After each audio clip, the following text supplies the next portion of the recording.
그리고 또 이렇게 보니까 고향을 찾아서 이렇게 가신 분도 계신데 하나님의 은혜가 넘치길 바랍니다.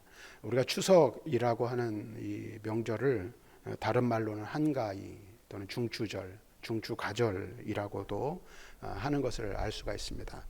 그런데 가만히 이렇게 우리가 생각해 보면 한가위라는 뜻이 무엇일까? 혹은 중추가절이라는 뜻이 무엇일까?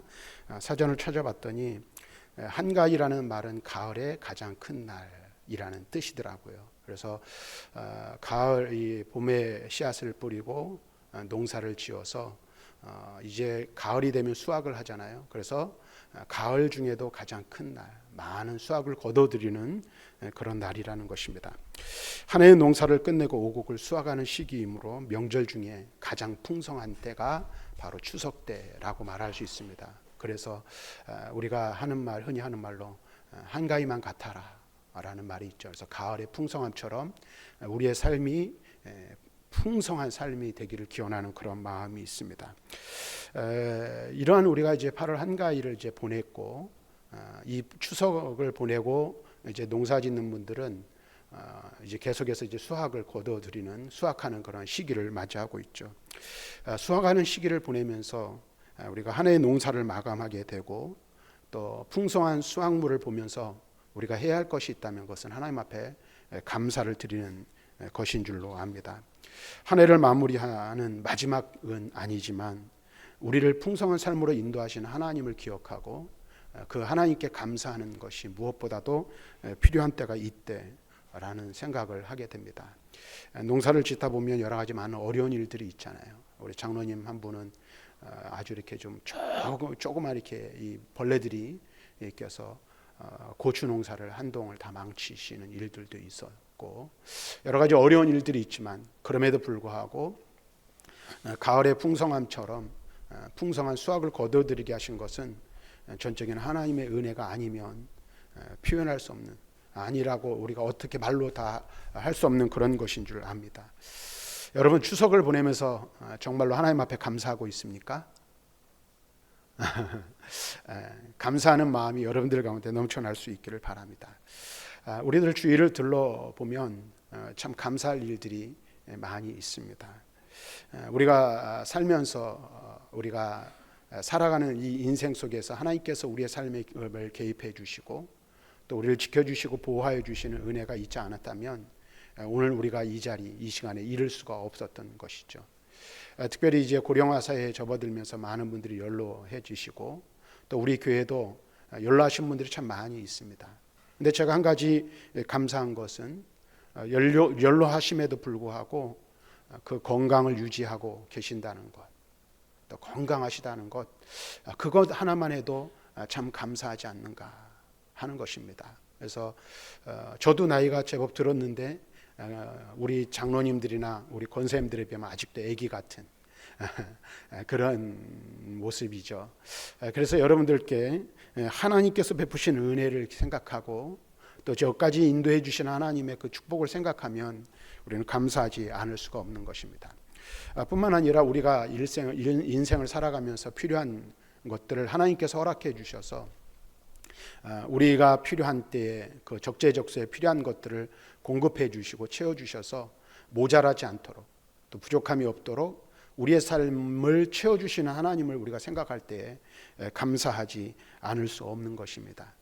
때에 맞는 그리고 때에 합당한 은혜를 하나님께서는 언제나 우리에게 베풀어 주시고 우리가 지나온 인생들을 돌아볼 때에 힘들게 살고 좀 어렵게 인생을 보내온 것 같지만 지나온 날들을 돌아보면 적재적소에 하나님께서 개입하시고 역사하셔서 우리에게 은혜 베풀어 주셨다는 사실을 고백하지 않을 수가 없는 것입니다. 그래서 우리는 하나님의 은혜를 생각할 때 감사하지 않을 수가 없는 것이죠. 그런데 우리 인생이라는 것이 얼마나 참 어리석은지 이렇게 하나님께서는 우리에게 풍성한 은혜를 베풀어 주시고 복을 내려 주심에도 불구하고 우리 매일매일 부딪히는 삶의 현장 속에서 또는 삶의 현실 속에서 때때로 감사를 잊어버리고 또 하나님 앞에 감사해야 할 것들을 감사하지 못할 때가 너무나도 많이 있다라는 사실입니다. 이제 오늘 우리가 함께 읽은 본문의 말씀을 살펴보면서 우리가 감사해야 할 이유가 무엇인지 그 이유를 함께 생각해보고 저와 여러분 우리 모두가 하나님 앞에 진정으로 감사하는, 참으로 감사하는 그런 자리로 나아가는 은혜가 있기를 먼저 주님의 이름으로 축원을 합니다. 오늘 우리가 함께 읽은 이 본문의 말씀은 너무나도 잘 아는 말씀입니다. 오늘 본문의 말씀을 보면 예수님께서는 예루살렘으로 가실 때에 사마리아와 갈릴리 지역으로 지나가시게 되었습니다.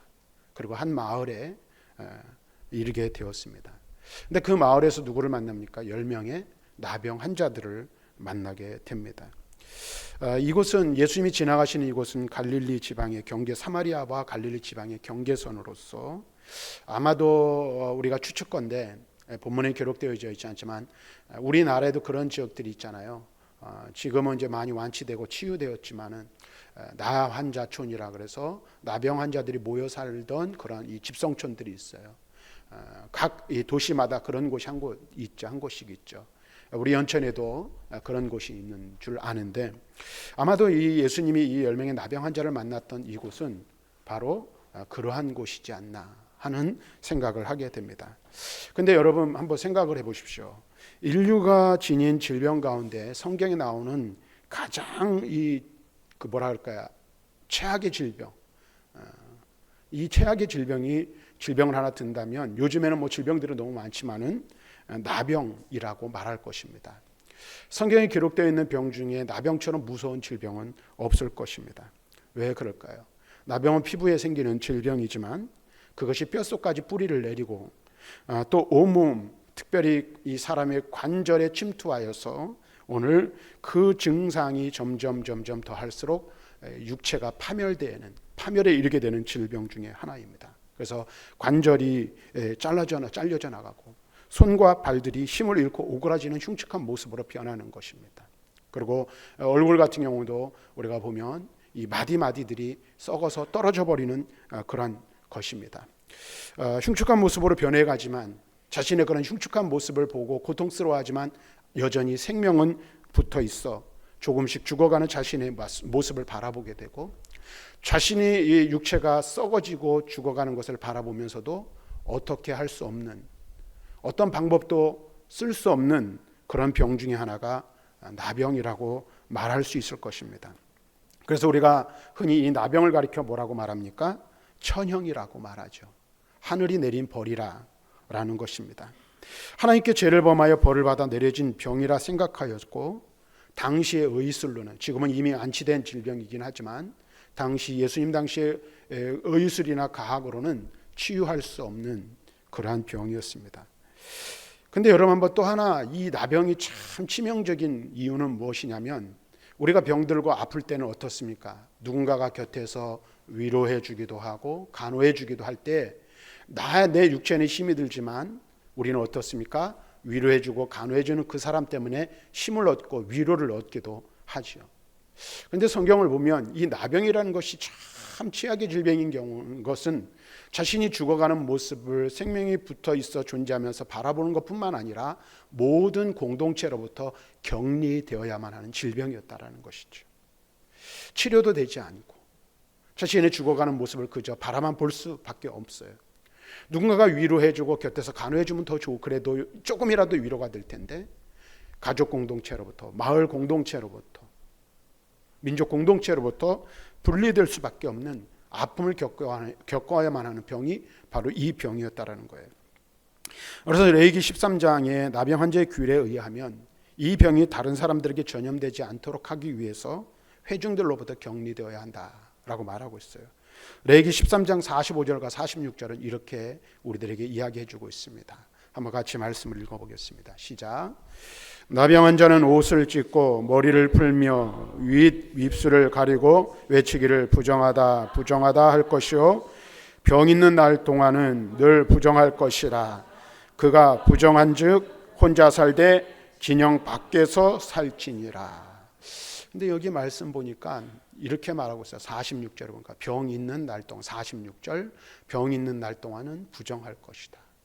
그가 부정한즉 어떻게 해요? 진영 밖, 그 공동체 밖에서 살 것이라 말하고 있어요. 근데 우리가 앞에서 말씀드렸듯이 이 병은 어떤 병이에요? 치유될 수 없는 질병이었다라는 것이죠. 다시 말하면 이 병이 걸리는 순간 어떻게 해요? 모든 공동체로부터 격리되고 분리되어야 하는 질병이라는 것이죠.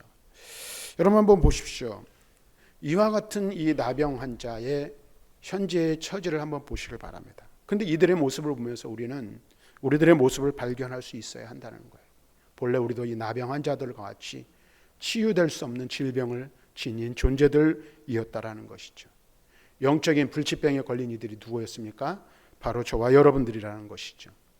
죄라는 질병이 사람들에게 들어왔고 이 질병은 마치 나병과 같이 우리의 심령 깊은 곳에 뿌리를 내려 우리의 심령을 사로잡고 결국은 우리에게 죽음이라는 선물을 선사하게 되었다라는 것입니다. 우리의 영혼을 살아있는 동안 잠식해버리고 우리 자신이 죽음을 향해 달려가는 것을 보지만 이 어떠한 방법으로도 그 질병을 치유할 수 없는, 죽음의 문제를 해결할 수 없는 인생이 바로 우리들이었다라는 것이죠. 그래서 성경은 뭐라고 말합니까? 한번 죽는 것은 사람에게 정해진 것이다. 죄로 인하여, 죄의 질병으로 인하여 인생은 죽을 수밖에 없는 존재가 되어버렸고 죽음을 향하여 달려갈 수밖에 없었다라는 거예요. 그런데 이 나병이 천연인이어서 그 질병을 치유할 수 없었던 것처럼 우리 스스로 우리의 죄의 문제를 우리는 해결할 수 없었다라는 것이죠. 해결할 방법이 전혀 없었다라는 거예요. 그래서 인생은 죄 앞에서, 죽음 앞에서 절망하고 낙심하며 살아갈 수밖에 없는 그러한 인생, 그러한 존재들, 그러한 불행한 인생이 바로 저와 여러분들이었다라는 것입니다. 뿐만 아니라 한 번 죽는 것은 사람에게 정해진 것이요 그 후에는 심판이 있을 것이라고 성경이 말하고 있는 것처럼 우리는 죽음으로써 우리의 인생이 끝나는 것이 아니라 영원한 죽음, 영원한 사망, 하나님의 심판에 오늘 처할 수밖에 없는 그러한 상태에 이르게 되었다라는 거예요. 그래서 죽음으로써 끝난다면, 모든 것이 끝난다면 얼마나 그래도 다행이겠어요. 그런데 영원한 심판이 우리를 기다리고 있고 영원한 지옥 형벌이 우리 인생들을 기다리고 있었다라는 것입니다. 여러분 보십시오. 나병 환자들이 질병으로 인하여 공동체와 단절됨으로 인하여 공동체 밖에 거주하며 극한 상황에 처해지게 된 것처럼 우리 또한 생명의 근원 대신 하나님께로부터 분리되어 영적인 외로움과 처절한 싸움을 싸워야 하는 존재들이 되어버리고 말았다라는 것입니다. 이러한 인생을 가리켜 표현한다면 뭐라고 표현할 수 있겠습니까? 인생은 한마디로 말하면 비참한 존재가 되어버렸다라는 거예요. 그래서 이 땅을 사는 모든 사람들은 다 비참한 존재라고 밖에 표현할 수 없는 자들이라는 것이죠. 우리 인생이 그렇고 오늘 본문에 등장하고 있는 이 10명의 나병 환자들도 어떠한 소망도 발견할 수 없고 어떠한 희망도 기대할 수 없는 그러한 삶을 살아갈 수밖에 없었다라는 것입니다. 자, 그런데 오늘 본문의 말씀을 보십시오. 이러한 고통과 처절한 애로움에 쌓여 살아가야 갈 수밖에 없는 나병 환자들에게 희망의 빛이 비치인 것입니다. 어찌 된 일인지 이 사람들이 거주하고 있는 이 지역, 그것도 소문으로만 듣던 그분, 곧 예수님께서 그 지역을 지나가신다는 이야기를 듣게 되었던 것입니다. 이분이 어떤 분이십니까? 못 고치는 질병이 없으십니다. 심지어는 죽은 자도 살리시는 능력을 가지신 분이라는 것이죠. 근데 그분이 이들이 있는 그곳을 지나가시게 되었다라는 것입니다. 만날 수도 없고 만날 것을 기대할 수도 없는, 상상할 수도 없었으며 또 그리고 그 어떠한 것으로도 자신의 질병을 치유할 수 없는 그러한 상황 가운데 있었지만 그래도 자신들의 질병을 치유하실 수 있는, 자신들의 질병이 치유받을 수 있는 유일한 한 가닥의 희망이 그들에게 다가온 것입니다. 그래서 그들은 어떻게 합니까? 소리쳐 외쳐 부르는 겁니다. 13절에 보면 소리를 높여 이르되 예수 선생님이여 우리를 불쌍히 여기소서. 그들이 할 수 있는 최선의 것은 무엇이었습니까? 예수님께 자신들을 불쌍히 여겨달라는 것, 그것이었습니다. 그들이 구할 수 있는 것은 그저 불쌍히 여겨달라는 것, 그것밖에 없었던 것입니다. 그 어떤 것도 바랄 수 없고 또 자신들에게는 예수님께 어떤 것도 요구할 수 있는 조건이나 자격이 아무것도 없다는 사실을 그들은 알았기에 다만 뭐라고 외칠 수밖에 없었어요? 우리를 불쌍히 여겨달라고 외칠 수밖에 없었던 것입니다. 사랑하는 여러분, 오늘 우리는 어떻습니까? 우리의 영적인 질병, 그 죽음의 문제를 해결할 방법이 우리에게 있습니까? 아니, 하나님 앞에서 우리의 죄의 질병으로부터 우리를 구원해달라고, 죄로부터 우리를 해방시켜달라고 할 수 있는 자격이나 조건이 저와 여러분들에게 있었습니까? 오늘 우리가 분명히 알아야 할 것은 우리는 우리의 허물과 죄로 죽었던 자들이기에 그 어떠한 외침도 외칠 수 없는, 강구할 수 있는 것조차 할 수 없는 그러한 존재들이 바로 저와 여러분들이었고, 하나님께 우리의 죄를 사해달라고 하는 어떠한 자격도 갖추지 못한 자들이 바로 저와 여러분들이었다는 사실을 우리는 분명히 알아야 하는 것입니다. 그런데 여러분 보세요. 제가 오래전에 한번 말씀을 드렸죠. 기독교와 우리 이 세상의 여타 종교들과 다른 점이 있다 그랬죠. 그것이 무엇입니까? 세상의 종교는 인간이 신을 향하여 찾아가는 종교예요. 그래서 불가능해요. 구원을 바랄 수 없어요. 그러나 기독교는 유일하게도, 그리고 독특하게도 뭐예요? 신이 사람에게 찾아온 거예요. 하나님이 인간, 죄로 죽었던 인간을 찾아오셔서 그들에게 생명을 주시는 종교, 생명을 주시는 종교가 바로 기독교라는 사실이에요. 죄와 허물로 죽을 수밖에 없었던 우리, 아무것도 요구할 수 없는, 자격도 없는 그런 우리들이었지만, 바로 구원자 예수 그리스도께서 나병한 자들을 찾아오신 것처럼 오늘 죄로 죽었던 우리에게 생명의 그리스도께서 찾아오신 것입니다. 영광의 하나님이신 그분이 우리와 같은 모습, 곧 사람이 되셔서 세상에 오셨고, 우리의 영적인 질병의 문제, 곧 죄의 문제를 해결해 주신 것입니다. 어떻게 해요? 바로 저와 여러분들의 죄를 대신 지시고 십자가의 죽으심으로 우리의 죄의 문제를 해결해 주시고, 우리의 죽음의 문제를 부활하심으로 해결하여 주신 것입니다. 씻을 수 없는 죄, 부정한 우리로서는 해결할 수 없는 영적 죽음의 문제를 죄 없으신 예수님, 의로우신 예수님, 흠과 티조차 없으신 그분께서 우리의 죄를 대신 지시고 오늘 우리를 대신하여 십자가의 죽으심으로 우리의 죄의 문제, 죽음의 문제를 친히 해결해 주신 것입니다. 이것이 바로 우리에게 베푸신 하나님의 사랑이며 은혜입니다. 하나님이신 그분께서 우리를 찾아와 주셨고, 우리를 만나 주셨고, 우리에게 생명을 주셨고, 우리의 죄의 문제를 해결해 주신 것입니다. 이 나병 환자들에게도 마찬가지죠. 오늘 그들은 그들의 힘으로 어떤 것도 할 수 없었어요. 그들은 부정한 자들에게 예수님을 찾아갈 수도 조차도 없었어요. 그런데 그들에게 누가 오신 거예요? 생명의 주이신 예수 그리스도께서 그들을 친히 찾아오신 줄로 믿습니다. 오늘 그 은혜가 저와 여러분들에게 임한 거예요. 자, 그런데 보십시오. 이제 그들을 찾아오셨고 그들을 만나주시고 그들에게 말씀하십니다. 제사장에게 가서 너희 몸을 보여라. 정결법에 의하면 나병이 치유되면 제사장에게 가서 확인을 받아야 되는 거예요. 그래서 이들은 예수님의 말을 듣고 10명이 모두 다 어떻게 해요? 제사장에게로 그 말을 믿고 간 거예요. 근데 가는 도중 어떤 일들을 경험합니까? 가는 도중이었던 것 같아요. 그들의 몸을 덮고 있던 나병이 치유된 거예요. 아멘. 예수 그리스도의 말씀을 믿고 갔더니 치유된 거예요. 자, 그런데 오늘 본문 제가 말씀드리는 것은 거기에 주안점이 있는 것이 아니라 이 10명의 나병 환자가 모두 다 치유함을 받았어요. 그런데 오늘 하지만 예수님께 나와 감사하고 하나님께 영광을 돌린 사람은 오직 누구라고 본문은 말하고 있습니까? 한 사람, 사마리아 사람뿐이었다라고 말씀하고 있다라는 거예요. 예수님께 돌아와 예수님 앞에 엎드려 감사하고 있는 그 나병 환자를 향하여 예수님께서 이렇게 17절에 말합니다. 10사람이 다 깨끗함을 받지 아니하였느냐? 그 9은, 그 나머지는, 그 다른 사람은 어디에 있느냐라고 탄식하고 있습니다. 이렇게 탄식하시는 예수님 앞에 주님, 제가 여기 있습니다. 주님, 당신께 감사를 드립니다. 당신을 통해 치유받은 이것을 인하여 하나님께 영광 돌립니다 라고 우리는 자신 있게 이야기할 수 있는지 우리 자신을 살펴봐야 돼요.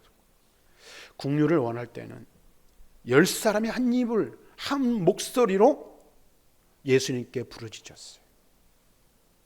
도움을 요청할 때는 모두가 한 마음이 돼서 한 목소리로 주님께 쳤어요. 예수님, 우리를 불쌍히 여겨주십시오. 그러나 나음을 얻으며 하나님께 영광 돌리고 돌아온 사람은 어떤 사람이었어요? 오직 한 사람, 사마리아 사람뿐이었다라고 말하고 있어요. 그리고 결국 그는 예수님의 말씀을 믿고 감사함으로 어떻게 됐어요? 영혼의 구원을 받는 은혜까지 누리게 되는 거예요. 그러나 나머지 9은 어떻게 됐을까요? 성경은 기록하고 있지만 단지 육신의 질병만을 고침받았던 것입니다. 여러분, 우리가 분명히 알아야 될 게 있어요. 우리의 구원은 인간이면 누구나 마음만 먹으면 받을 수 있고, 또 우리가 간절히 구하기만 하면 누구나 구원받을 수 있는 것, 그런 것이 절대 아니라는 사실을 분명히 알아야 돼요. 세상에 수많은 사람들이 함께 이 세상을 살아가고 있어요. 그리고 모두에게 복음은 열려 있어요. 그리고 모든 사람들에게 복음을 외치는 복음 전도자들이 오늘날에도 이 세상에 얼마나 많이 있는지 알 수가 없습니다. 그런데 여러분, 모두가 그리스도의 복음, 구원의 복음을 들었다고 다 구원받아 구원의 자리로 나오는 것일까요? 그렇지 않다라는 사실을 우리는 너무나도 잘 알고 있습니다.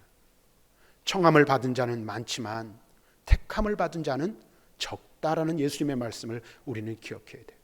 모두에게 복음이 열려 있어요. 모두에게 생명의 복음이 열려 있고 그들의 귀에 들려져요. 그러나 그 복음을 듣고 주님 앞에 나와 생명을 얻고 구원을 얻는 것은 하나님의 택하신 백성들에게만 가능하다는 사실을 분명히 알아야 합니다. 뿐만 아니라 아무나 복음, 이 구원을 우리에게 주는 것이 아니라는 사실 또한 우리는 알아야 돼요. 앞에서도 말씀드렸지만 세상에 수많은 종교들이 있습니다. 그리고 모두 다 구원을 이야기하고 있습니다. 그러나 오직 예수 그리스도만이 우리를 구원하시고 우리에게 생명을 주시는 복음임을 우리는 깨달아야 하는 거예요. 예수 그리스도 외에 다른 이름을 구원 얻을 다른 이름을, 생명을 얻을 수 있는 다른 이름을 우리에게 주신 일이 없음을 우리는 알아야 하는 거예요. 깨달아야 하는 것입니다. 하나님께서는 우리를 구원하시기 위해서 자신의 독생자 예수 그리스도를 이 세상에 사람으로 보내셨고, 그를 십자가에 죽이심으로 그의 살과 피를 찢기심을 통하여 우리의 죄 문제를 해결해 주시고 우리를 구원해 주셨습니다. 우리는 십자가에 달리신 그 예수 그리스도의 십자가의 보혈로 말미암아 구원을 얻은 거예요. 우리 편에서는 이것이 값없는 은혜라고 말하죠. 값없는 은혜. 그러나 하나님 편에서는 값없는 은혜가 아닙니다. 우리에게 이 은혜를 베푸시고 이 구원을 이루시기 위하여 하나님께서는 가장 소중한 당신의 아들 예수 그리스도를 세상에 보내셔야만 했고, 그를 십자가에 죽게 내버려 두셔야만 했던 거예요. 하나님 편에서 볼 때는요, 말로 다 할 수 없는 희생을 감당하셔야만 하는 일이었다는 사실입니다. 그리고 이 구원을 누리는 우리는 우리의 어떤 자격이나 조건이 되어서, 또는 나의 성품이나 행위, 또는 그 어떤 것을 살펴볼 때 뭔가 기준이 충족돼서 되어진 것이 아니란 사실을 알아야 돼요. 우리는 주의 구원의 은혜를 누릴 자격이 없어요. 조건이 없어요. 어떠한 기준에도 미치지 못합니다. 다시 말하면 하나님의 값없는 은혜가 아니었다면 이 은혜를 받을 수도 없고 이 구원을 누릴 수도 없다라는 거예요. 성경은 뭐라고 말합니까? 단지 하나님께서 나를 사랑하셨기에 선물로 주신 은혜, 선물로 주신 구원이라고 말씀하고 있는 거예요. 그래서 우리가 우리의 마음을 열고 예수 그리스도를 받아들임으로 우리의 영혼이 사망에서 생명으로 옮겨지게 되었음을 말씀해 주고 있어요.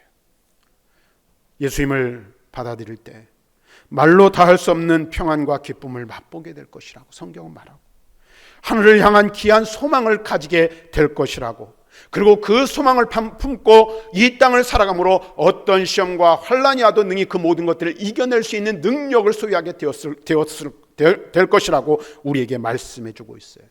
그래서 그러한 이 땅에 구원받은 거룩한 백성들에게, 이 세상을 살아가는 우리들에게 성경 뭐라고 말합니까? 모든 염려를 주께 맡겨버리고 살아가라고 말하고 있어요. 왜? 주님께서 우리를 대신해서 그 염려의 문제들을 다 해결해 주실 것이기 때문에 그렇습니다. 우리가 인생을 살아가면서 크고 작은 어려운 일들을 만나지만 구원받은 우리를 위하여 주께서는 우리의 앞길을 인도해 주시고 밝히 보여주시며 또한 우리와 동행하여 주실 것이라고 우리에게 분명히 말씀해 주고 있습니다. 성경은 우리에게 무엇을 말합니까? 주님께서는 우리의 산성이 되심으로 우리에게 다가오는 어떤 시험과 유혹도, 우리가 당하는 어떤 환난도 우리를 넘어뜨리지 못하며 요동하지 않게 하실 것이라고 우리에게 약속해 주시고 계세요. 그래서 우리를 향하여, 구원받은 우리를 향하여 뭐라고 말합니까? 두려워하지 말라, 놀라지 말라, 내가 너와 함께 함이라, 나의 의로운 오른손으로 너를 붙들리라고 약속해 주고 있습니다. 우리를 구원해 주신 것만도 감사한데, 우리를 구원하여 하나님의 거룩한 백성, 거룩한 자녀 되게 하셨을 뿐 아니라 우리와 영원히 함께 하시며 우리를 지키시며 붙들어 주시고 보호하여 주시고 인도하여 주실 것이라는 약속을 우리에게 주신 거예요. 그래서 구원받은 우리가 하나님의 나라에 입성하기까지, 하나님 나라에 들어가기까지, 그 은혜의 영광의 자리에 이를 때까지 하나님께서는 능력의 오른손으로 저와 여러분을 붙들어 주시고 지켜주시며 인도해 주실 것이라는 약속을 해 주시고 계신 것입니다. 여러분 한번 생각을 해 보십시오. 우리에게 베푸신 이 놀라운 은혜를 한번 생각해 보세요. 얼마나 감사합니까? 얼마나 감사한 일입니까? 자, 그런데 여러분 보세요. 10명의 나병 환자가 다 나음을 얻었어요. 근데 감사할 줄 아는 사람은 단 한 사람뿐이었다라는 거예요. 그것도 사마리아 사람이었다라는 거예요. 사마리아 사람은 유대인들에게 어떤 존재죠? 개 취급을 당하는 존재예요. 개 취급을 당하는. 우리가 흔히 하는 말로 아주 사람을 나쁘게 평가할 때 뭐라고 말해요? 개만도 못하다 그러잖아요. 그런 존재가 사마리아 사람. 본래 우리의 존재를 우리가 평가한다면 우리 스스로 평가하기 부끄럽겠지만은 우리가 그런 존재였다는 거죠. 그런데 그런 우리를 구원하셨어요. 우리의 죄 문제를 해결해 주셨어요. 뿐만 아니라 거기서 더 나아가서 우리와 함께 하시고 영원히 우리를 지켜주시겠다라고 약속하고 있어요. 이 사실을 깨달은 사람은, 이 사실을 알고 있는 사람은 어떤 상황과 환경 가운데 있든지 오직 감사할 수밖에 없는 거예요. 10명의 나병 환자 중 한 사람이 돌아와 주께 엎드려 감사할 수 있었던 이유는 뭐예요?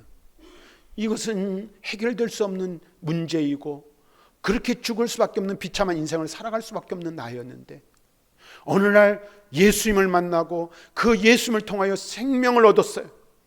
자신의 가장 큰 해결할 수 없는 문제를 해결함을 받은 거예요. 그것이 얼마나 큰지, 그 은혜가 얼마나 놀라운 것인지 깨달은 그 순간 그 사람은 다시 주님께로 돌아올 수밖에 없었고 그 앞에 엎드릴 수밖에 없었던 것입니다. 오늘 저와 여러분들이 그런 사람이 되어야 할 줄로 믿습니다. 진정한 감사가 우리 안에 넘쳐나실 수 있기를 바라요. 진정한 감사로 충만한 저와 여러분들이 될 수 있기를 바랍니다. 나를 위해 귀한 피를 흘려주셨으니 내 가진 가장 귀한 것을 내가 주님 앞에 드립니다. 그런데 우리가 무엇을 드릴 수 있겠어요? 우리가 무엇을 주님 앞에 드릴 수 있겠어요? 가진 것이 없는데. 그래서 우리는 입술의 고백을 먼저 드릴 수밖에 없는 거예요. 주님 감사합니다. 주님 감사합니다. 주님 감사합니다. 주님 앞에 나와 주님 앞에 엎드려 내게 베푸신 은혜를 고백하며 내게 주신 사랑을 기억하며 감사합니다라고 고백하지 않을 수 없는 거예요. 그런데 오늘 우리는 우리 자신을 돌아보아야 할 것입니다. 과연 우리는 하나님 앞에 진정으로 감사하고 있습니까? 우리에게 베푸신 은혜, 나를 구원하신 것도 감사한데 매일에 필요한 것들을 공급하여 주시고 지금까지 인생을 살아오면서 내 인생의 걸음 속에서 순간순간마다 나를 지켜주시고 나를 여기까지 인도하여 주시며 나를 지키시며 보호하여 주시고 모든 어려움을 이겨내게 하시고 견디게 하시고 이 자리에 이르게 하신 하나님을 기억하며 감사하고 있습니까? 우리가 가을의 풍성함을 생각할 때 참 좋다, 기분 좋아만 하면 어떻게 될까요?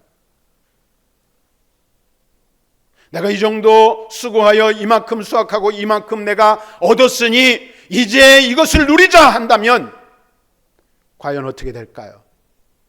어리석은 부자와 같이 될 수밖에 없는 거예요. 오늘 밤 내 영혼을 도로 찾으면 너의 것이 누구의 것이 되겠느냐라는 주님의 말씀을 우리는 기억해야 돼요. 감사할 줄 모르면 어리석은 부자와 같이 될 수도 있다는 사실을 우리는 깨달아야 하는 거예요. 구원받은 것도 감사, 내게 베푸신 은혜를 기억하며 감사, 매일매일 내게 생명을 주시고 은혜를 주신 것도 감사, 내가 가지고 내가 땀 흘려 수고하여 노력하였지만 그것을 거두게 하시고 수확을 얻게 하신 하나님께 감사, 건강을 주셔서 오늘에까지 이르게 하신 것도 감사, 자녀들이 잘 되는 것도 감사, 자녀들이 좀 잘 되지 못해도 자녀들이 건강할 수 있는 것에 감사, 범사에 감사할 수 있어야 돼요. 그래서 저와 여러분들, 우리 모두가 현재 우리의 삶의 모습을 돌아보며 과연 우리는 하나님의 은혜를 얼마만큼 기억하고 있는지 자신을 돌아볼 수 있기를 바라고요. 우리에게 베푸신 은혜를 기억하며 비록 지금 혹시라도 가진 것이 아무것도 없다 할지라도 하나님이 나를 구원하신 그 은혜를 기억하며 오직 하나님께 감사로 영광 돌릴 수 있는 저와 여러분들이 되시기를, 감사가 넘치는 삶을 살아가는 저와 여러분들이 되시기를 주님의 이름으로 간절히 축원합니다.